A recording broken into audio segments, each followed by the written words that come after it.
മുഖ്യമന്ത്രി ചർച്ചകൾ ഇന്നും തുടരും. മുൻ കെപിസിസി അധ്യക്ഷന്മാരും വർക്കിംഗ് പ്രസിഡന്റുമാരും ഡൽഹിയിൽ. മുതിർന്ന നേതാക്കളെയും വിളിപ്പിച്ചു. പ്രഖ്യാപനം 2 ദിവസത്തിനകം.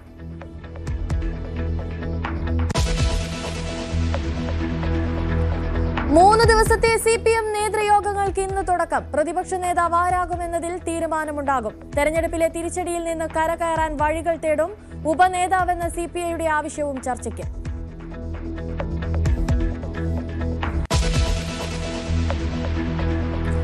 ഇന്ധന വില വർധന 3 ദിവസത്തിനകം 5 രൂപ വരെ കൂട്ടാൻ സാധ്യത. ഉപയോഗം കുറയ്ക്കാൻ പൌരന്മാരുടെ പിന്തുണ ആവർത്തിച്ചാവശ്യപ്പെട്ട് പ്രധാനമന്ത്രി.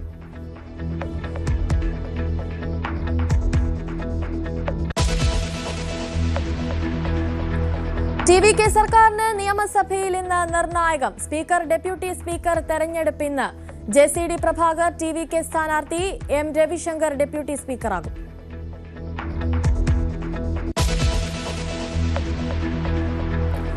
അസമിൽ ഇന്ന് സത്യപ്രതിജ്ഞ. ഹിമന്ത ബിശ്വ ശർമ്മയുടെ നേതൃത്വത്തിൽ 19 അംഗ മന്ത്രിസഭ അധികാരമേൽക്കും.